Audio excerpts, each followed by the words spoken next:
The broadcast is now starting. All attendees are in listen-only mode. Hey everybody, welcome back to Young Engineers of Today, or Amazing Mechatronics. Hope you all had a good weekend, and I hope you're ready to continue with this. I just want to sort of apologize out of the gate. I am not 100% on my game today. It'll maybe come through a little bit in the presentation, but uh, I'm still going to try and keep this as interesting as possible for you guys and everything going as informative and helpful as it can be. So let's go ahead and let's get started. We're gonna do a little bit more with Scratch today. We're actually gonna finish out the Pong game that you guys have, and we're also going to work on sort of expanding upon it in order to get more familiar with some of the other concepts of programming. Those sort of tent poles I was talking about, the variables, control flow, and loops. Which are kind of like the atoms, the basic building blocks of programming, if you will. I mean, I guess there are different ways to interpret that, but everything else that you do in programming tends to involve at least a few of those things.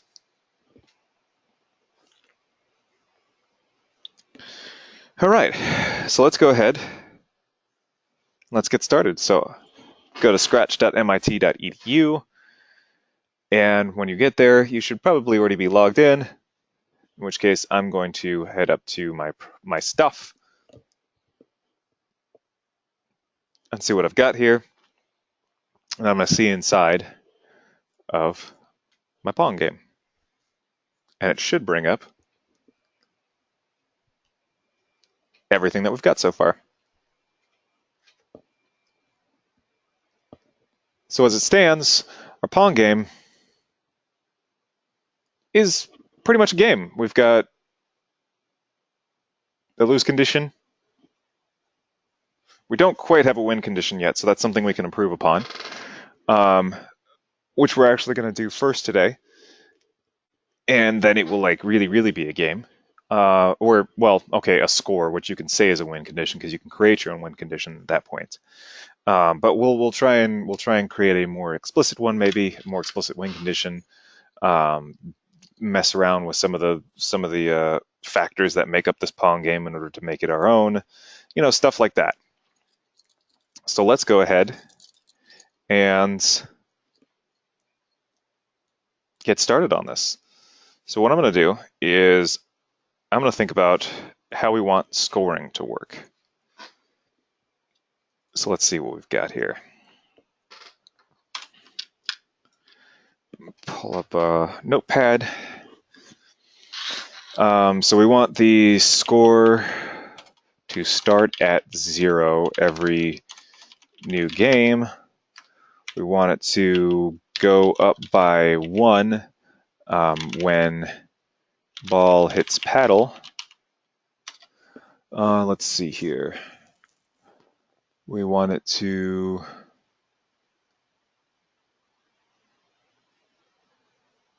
I guess if we were working on a more complex sort of coding system, we might also want to say that we always want it to be visible.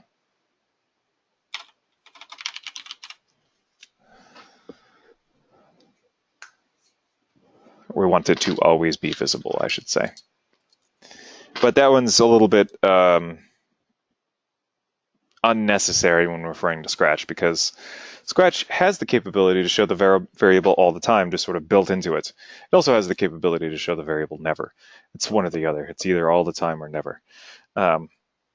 So there's sort of a lack of customization with respect to that. However, Scratch does make it very easy for us to have the score always be visible. So let's go ahead and address that first. Now, score is going to be, unsurprisingly, a variable because it's going to hold a number in it, and that number is going to change over the course of the program. Hopefully, kind of be kind of nice if it went up every time you hit the ball with the paddle, or whatever. Otherwise, it wouldn't really have much of a point. Now, a variable, all a variable does is it holds data, numbers, letters, names, colors, true, false. Actually, letters, names, and colors are all pretty much the same thing. But because names and colors are all just collections of letters. But regardless, a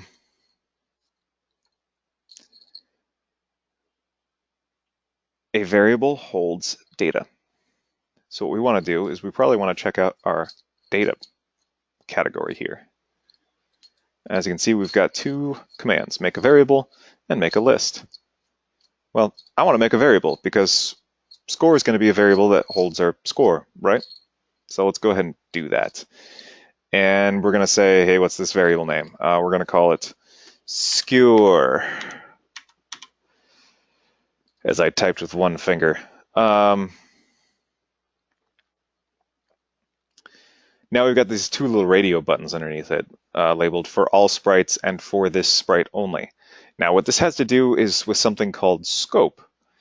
Basically what parts of your program can see other parts of your program. Because sometimes it's a good idea to have your program really only be able to see what it can do and not be able to see other parts of the program.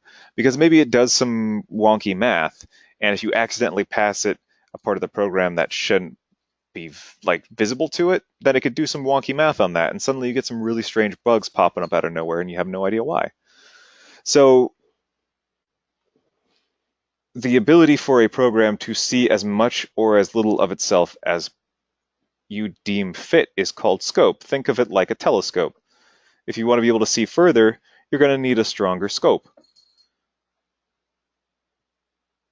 like one of those little land scopes that pirates used so that they could spyglass. That's the word I was looking for.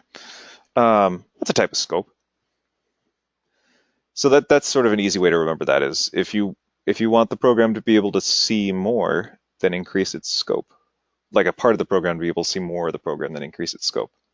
So really, the score variable here only needs to be seen by a small part of the program. However, we're going to keep it at for all sprites now. So all sprites will be able to mess with the score variable as opposed to just the beach ball sprite. We're okay with that because we're going to try and be good custodians of our score variable so that, a bunch of stuff doesn't start messing with it. I'm also going to sneeze. One moment.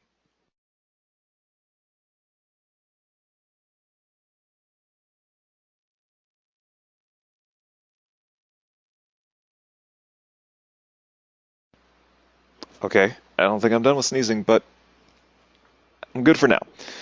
All right. So, we want the score variable to be visible. Well, it is now. If we run the game, we can see that the score variable is visible up in the corner. Awesome. We're good to go with that. That one was easy. We can cross that off our list.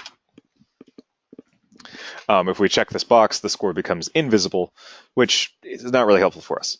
So we're going to keep the score visible. Next, we want the score to, let's just work up backwards.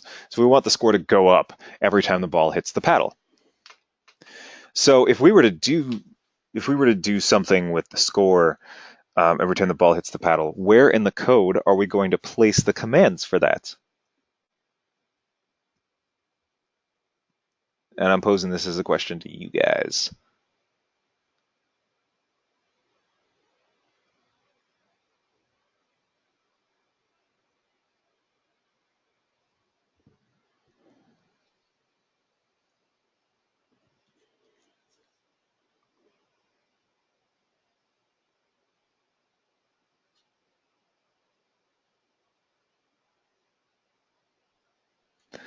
All right.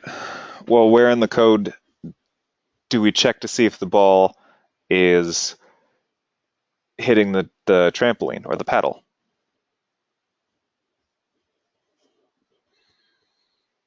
I'm awfully quiet today.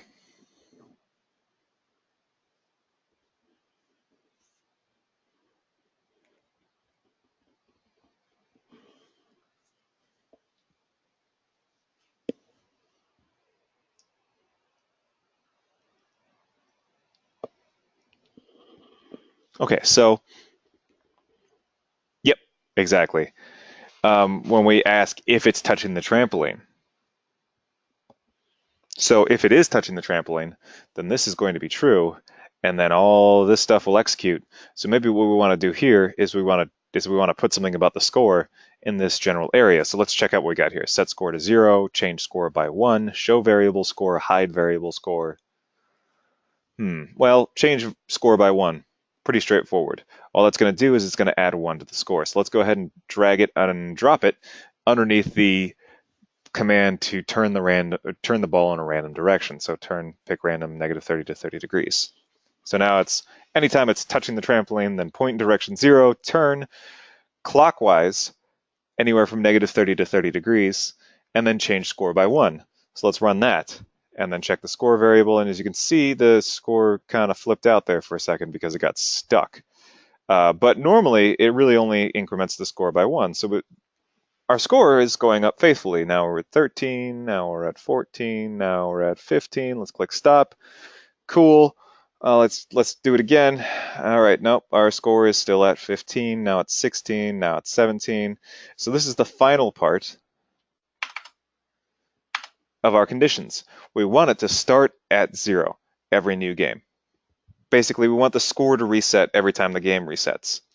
So where would we put that then?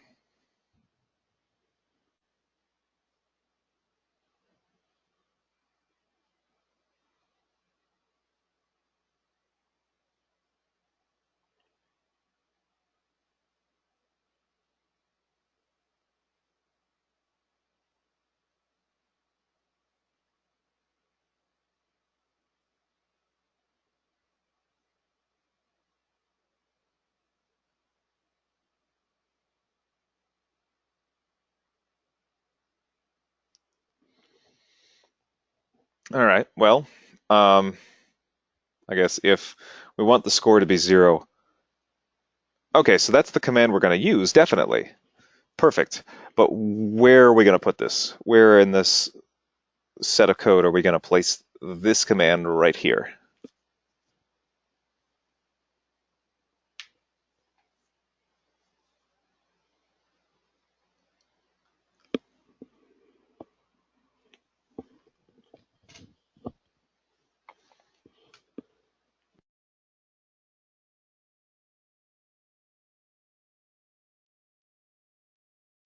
All right, so we got to vote for if touching color red. Let's check it out. We'll put set score to 0 here, and we'll run the game. So boom, now we drop it in here, and our score is 0. Okay, so if we start a new game, our score is 0. And all right, I don't feel good about this one. Let me just hit the red. There we go. Let's try it again. Well, our score didn't reset to 0 then. So we do have one condition in which the score resets to 0, which is whenever it's touching color red. However, the score does not reset to 0 whenever we click the red stop sign to end things. On top of that, the score hits 0 as soon as the ball touches the red, which maybe if you're in a really intense game of one-player racquetball Pong, you're not checking the score until the game is over, because then you have all the time in the world to check it. But if the score resets to 0 as soon as the game ends, well, it might be a little hard to read the score then. So I like where you're going with that. You're on the right track. However, there's another place that we can put it that probably would suit our purposes a little bit better. So I'll give you a hint. It's the way I phrased this. It's just a pretty big hint.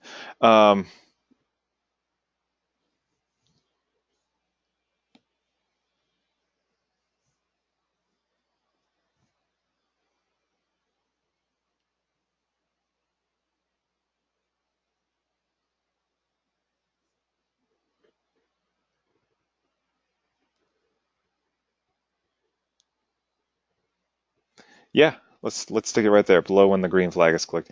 I'll actually put it with the other reset for the ball stuff. So now our score is 16. We click the green flag.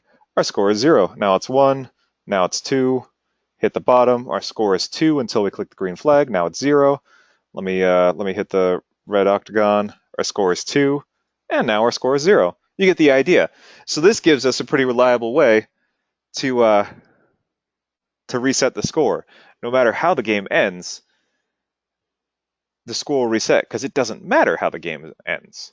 What matters is how the game starts, and there's only one way for the game to start, and that is when the green flag is clicked. So now every time the green flag is clicked, the score is set to 0. And we can reset our game that way. Perfect.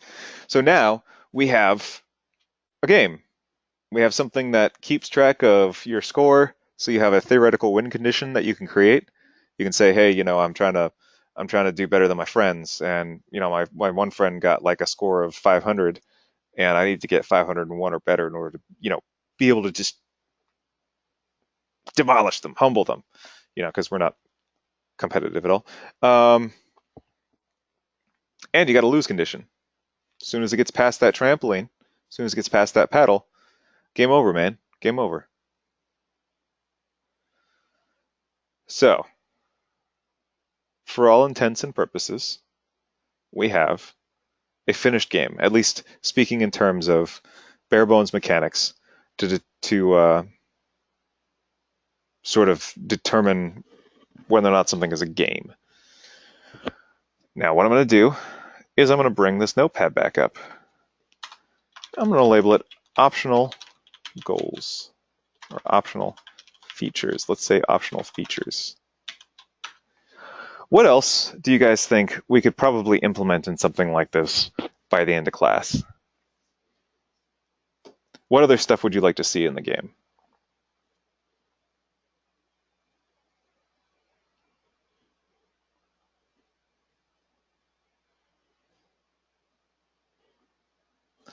Game over screen? Alrighty.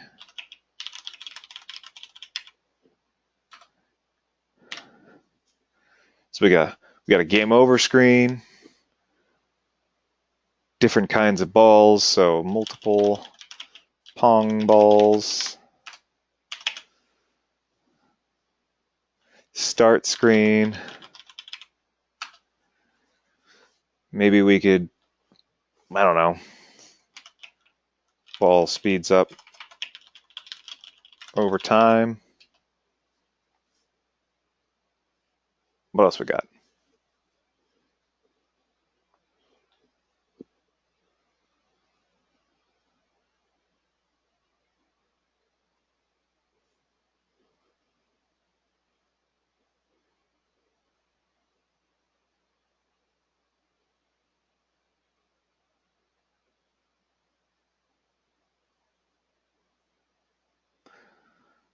Okay, so cool.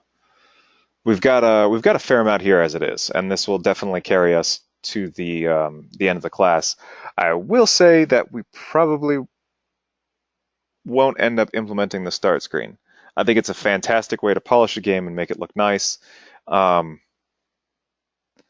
I think in this case, though, it'll require a little bit more refactoring than we can fit into half an hour. So we'll scrub the start screen.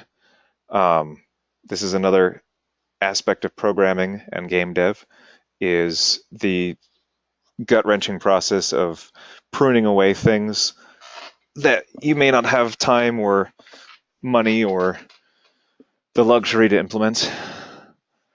Which is not to say that the start screen is necessarily a luxury. It's just sometimes you run into situations where, as much as you'd like to, you just can't do something.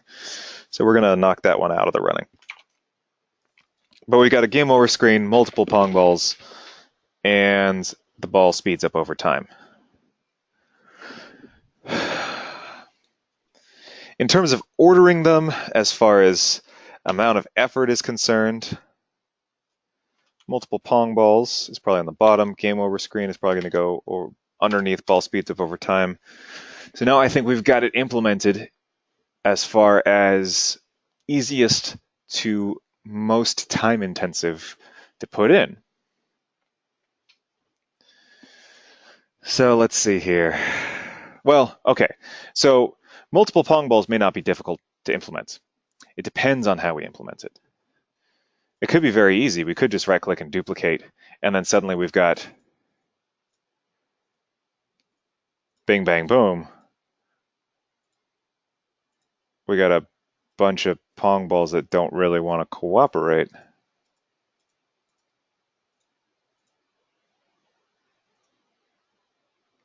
Oh, because they're all red. That's the problem.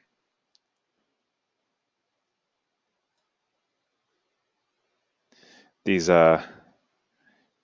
red circles on the beach ball are actually causing the game to end prematurely because they count for this red color. However, if we change this color to maybe pink, and we change this touching color to that pink, then we should see the game run or not. What happened?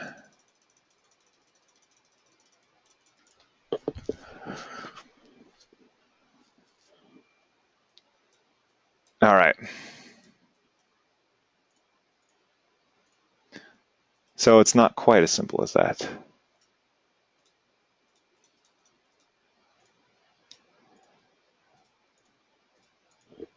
So we'll definitely slot that back onto the most time-intensive one. Oh, wait. No. Hold on, we still might be okay. Yep, we're fine. Hey, look at him go.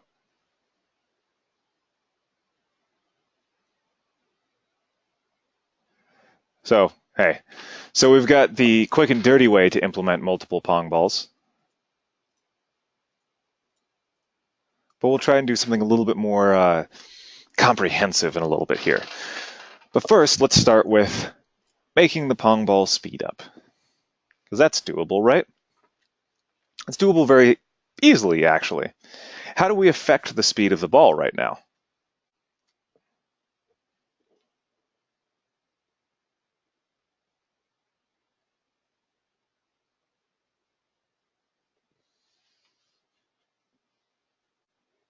Yep, that's it, on the money. Number of steps. So every time we run through this forever loop, we tell the ball to move a certain number of steps, in this case 10.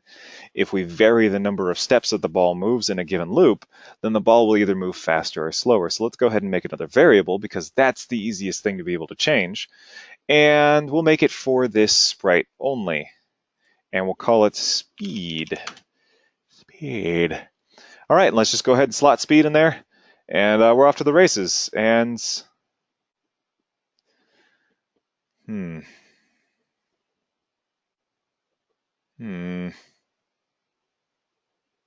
Yeah, you got it. Yep, speed is 0. So this brings up another important point. It's always very good to double check that the starting values for all of your variables are exactly as you need them to be when the program starts. In this case, speed defaults to 0. Just slotting that in there meant that the ball's speed was 0, so it was moving 0 steps. Yeah, we can totally do that. I was just going to keep it up there in the meantime. So what we do is we drop it right in here. As we can see, set speed to, I'm going to replace that with 10. And if we hit play, hey, look at that. We've done the exact same thing we were doing, but with more commands. Wowie zowie. However, this gives us more flexibility. And that's the important thing. Even though we've used more code to do exactly what we were doing before, this gives us an additional functionality. Now, yeah, you could definitely theoretically do that. Definitely theoretically. Wow. 100% probably. Basically, it would involve what you could do is you could throw in another if statement here.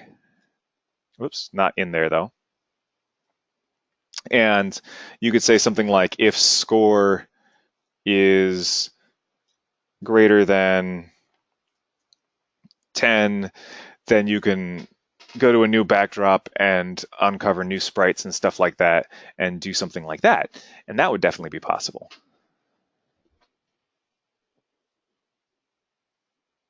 All right, so let me take out this if statement. Um, Now we've got change score by 1. Let's also change speed by 1. Speed. So now, if you hit the green flag, it bounces off. You can see the ball starts to move just a wee bit faster each time. And the game becomes just a wee bit more difficult each time. Look at it go. Yeah.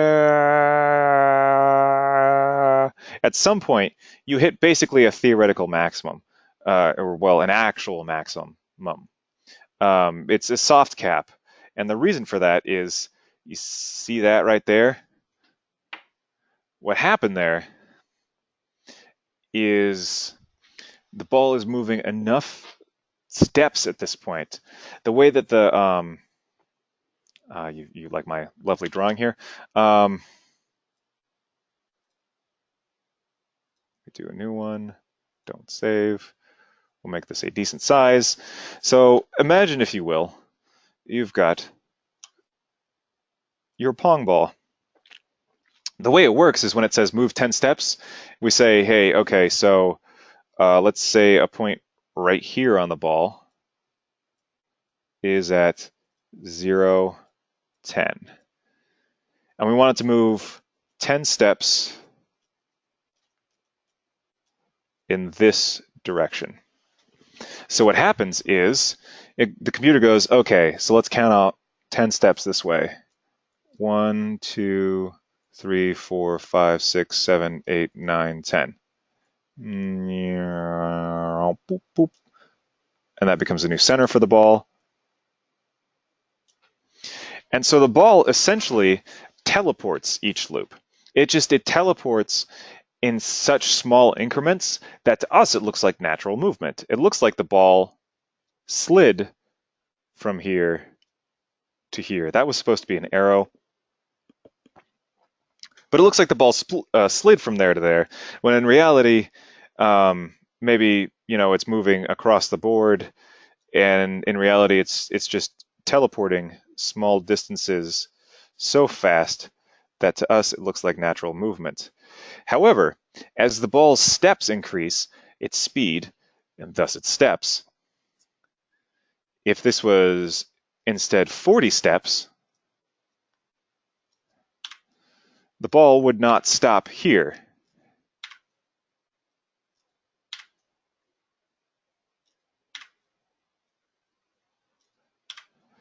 Instead, we'd see it do something like this. 5, 6, 7, 8, 9, 10, 11, 12, 13, 14, 15, 16, 17, 18, 19, 20, 21, 22, 23, 24, 25, so on and so forth. And now suddenly the ball is moving a lot further. A lot further.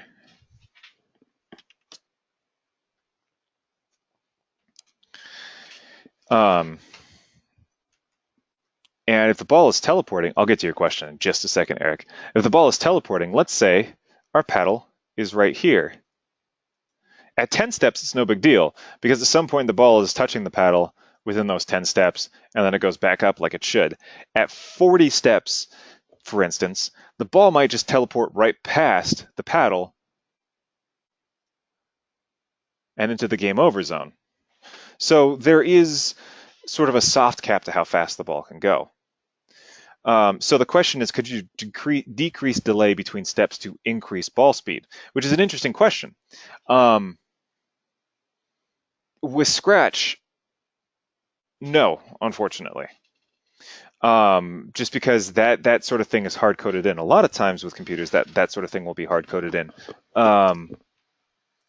Well, not with computers, with a lot of engines and stuff like that. They try and lock that sort of thing to, maybe refreshing every so often. Now, this gets into a whole thing about how you can have the program itself update its internal logic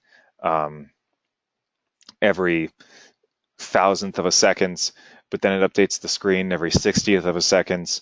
So, the program logic and the screen could be moving at different rates.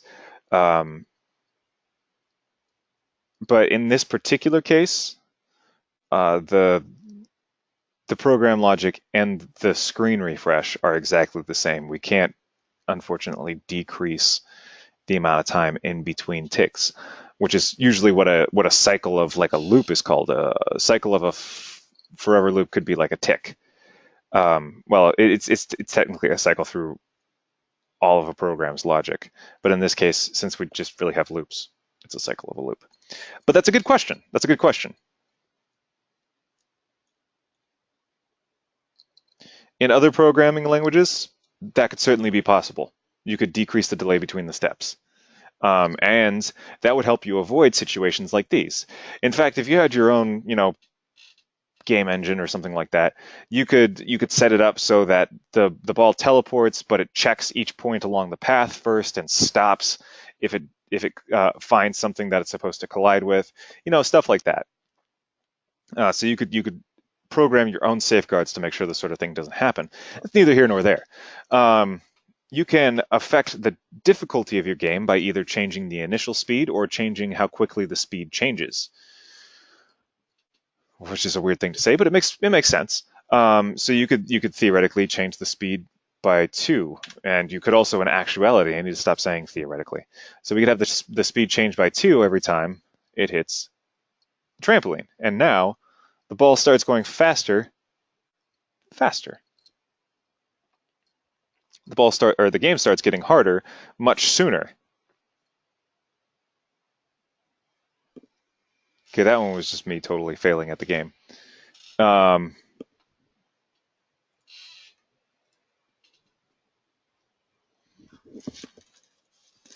all right, so let's see. Let's implement a game over screen. Now, a game over screen.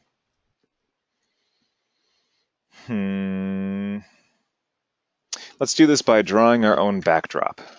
So if we paint new backdrop, we can give ourselves a, let's say a nice deep bluish color, and we'll lay over some text that says, "Oh no, game over, sad face." And we'll center that. Well, we can't really center it, but we'll have that there. Do you want a starting angle for the ball? It does actually have a starting angle. It's always going to turn 45 degrees from whatever angle it was at, which gives it a starting angle. However, we could randomize that. Um,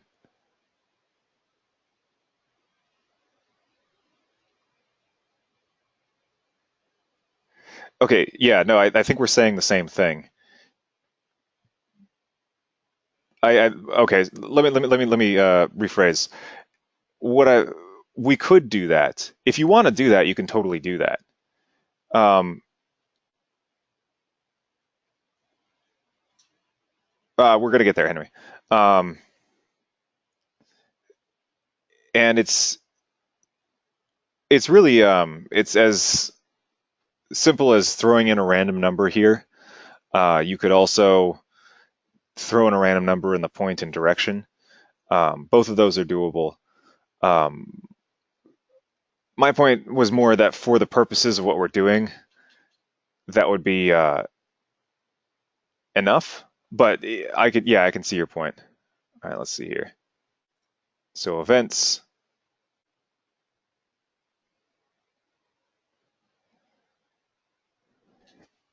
Now let's go ahead and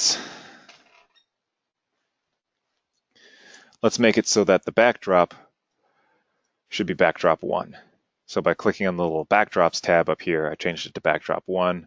Backdrops tab appears when you click on a backdrop. Just like how when it's sprites, they're listed as costumes. When you click on backdrop, it's backdrops. So what we're going to do is we're going to expand upon our if touching color bit of code here. Maybe what we want to do is we want to hide all of our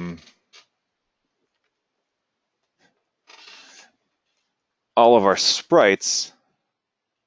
Yeah, we're gonna broadcast to all of our sprites to hide them, and then we're gonna switch the backdrop. And this gets into broadcasting, which you're gonna probably see in the next slideshow. But we'll touch on it now, certainly. So first things first, we'll probably want to have a couple of switch backdrops in here, because anything we do here, we want to switch back whenever a new game starts, right? So switch to backdrop 1 whenever the green flag is clicked, and if we lose, oh no, game over appears. If we click the green flag, it goes back to white. So far so good, right? We've got switch backdrop to backdrop 1 under when green flag is clicked, and switch backdrop to backdrop 2 if touching color, game over color.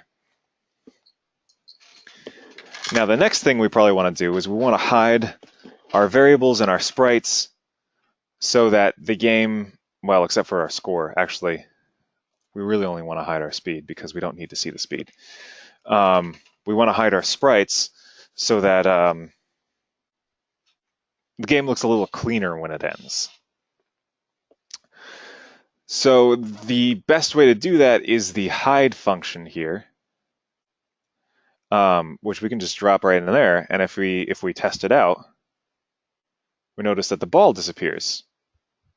Of course, because I'm not a competent programmer, the ball does not come back. So we need to give a corresponding show at the beginning of the program. But as it stands right now, okay, there you go. Ball disappears. We click the green flag, the ball reappears. So we're looking good so far. We need to make the trampoline and the purple area also disappear. Unfortunately, we don't have a command. Yeah, you could definitely create a max speed. You could also you could create a max speed, you could create a max score so that there's like a win condition. You've got a couple of different ways to go about that, but yeah, that's totally doable. So we don't have a way to directly tell other sprites to hide themselves. However, we do have the ability to send messages. And what a message is like, in the movies when like the heroes all have a plan and they have to like go infiltrate like the bad guy's hideout or something like that, and they need to send in one dude beforehand to take down like the shield or something so that they know how to, like, they can get in, and they always go, all right, so when you're ready for us, you'll need to give us a sign. And it always involves like them making, I don't know, like a bird noise or shooting a flare up into the sky or creating some sort of huge diversion like an explosion or something like that so that they know it's their time to start doing something. That was sort of a strange analogy, but a broadcast is kind of like that. A broadcast is a message is sent throughout the entire program. And the entire program can be listening for that message. We can set up each individual anything. We can set up whatever we want to be listening for that message. But basically the program goes, hey, I don't know if anybody cares, but this thing happens. And there might be some out there that go, oh, yeah, I care. I got to do a thing now. And some of them are like, oh, okay, cool. Like, keep me updated. But they won't do anything. So what we need to do is we need to set up that system so that the program can sort of talk within itself. And that's going to be under events.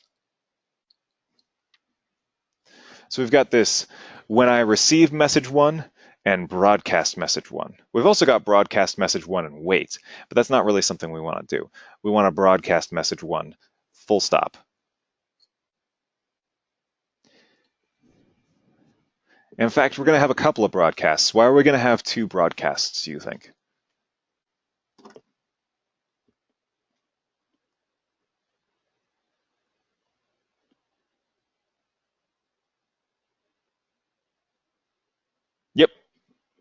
Exactly, to show and hide. So we need to create two separate messages. Message one ain't going to cut it either, because we could totally do message one, but we should probably have something that's a little bit more useful of a name. So we're going to create a new message called game over, and a second new message called game start. And we'll drag game over into here and game start up here. So now, whenever the green flag is clicked, broadcast game start.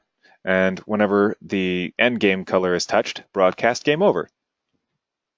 Now we need to tell them to take advantage of that. So it's as simple as going to another sprite, and then we've got when I receive, and we could say when I receive game over,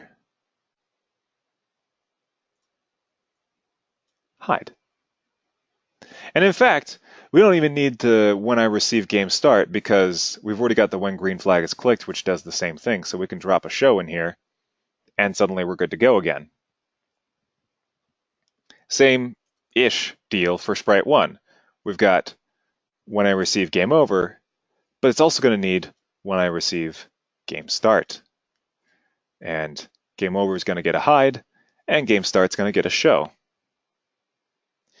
In fact, we can do the same thing with the beach ball. You can broadcast inside of the same sprite.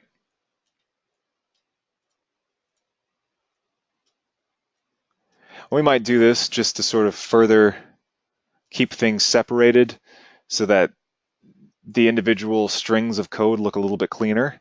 So now if we're to run the game,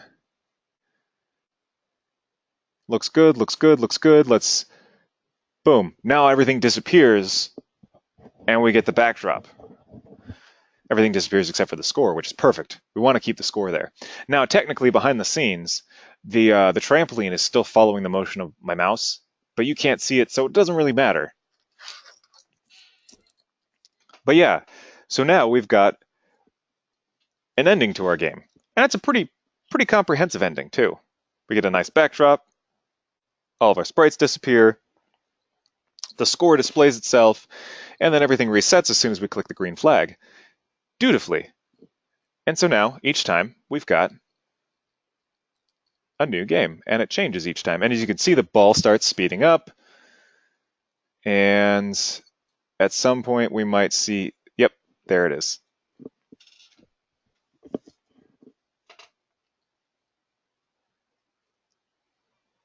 Cool.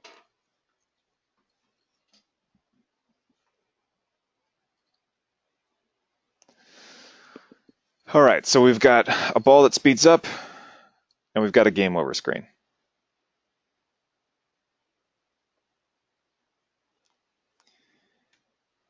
Well, we saw how to implement new balls.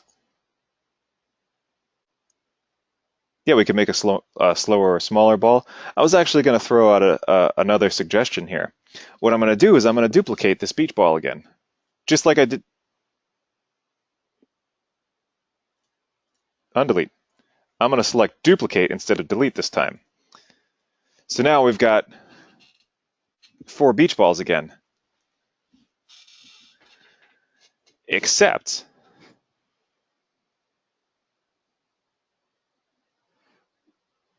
well, that made it a little bit difficult. Notice that now we've got 4 balls all moving at different speeds.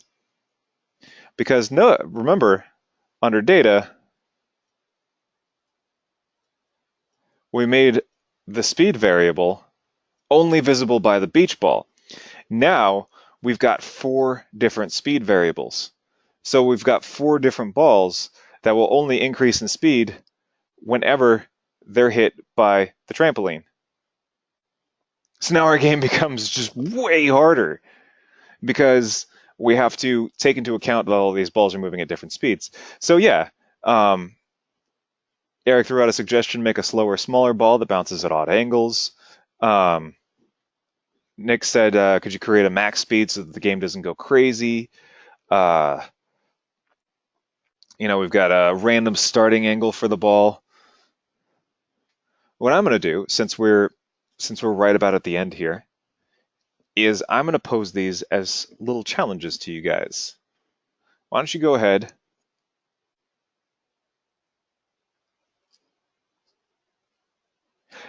Uh, oh, you wanted the same across all of them, and then the increase happens across all of them whenever one of them gets hits? Yeah, I got you. That's totally doable as well. And that involves making a variable that's for all sprites, and then making the beach balls obey that speed. So I'm going to ask you to figure that one out. So yeah, I pose these as challenges to you guys, just to sort of mess around and see if you can't get it implemented and done. Because I think those would be interesting little challenges to sort of test your tinkering skills and propensity right now. But yeah, so that's gonna do it for today. I'm gonna cut it off here at 7:50 just so I can ask the poll questions and give us some time for question and answer afterwards. After the poll questions are done, if you have any questions, I'm here. Otherwise, after the poll questions are done, you're more than welcome to head out and have, just a wonderful couple of days, and we will see you on Thursday.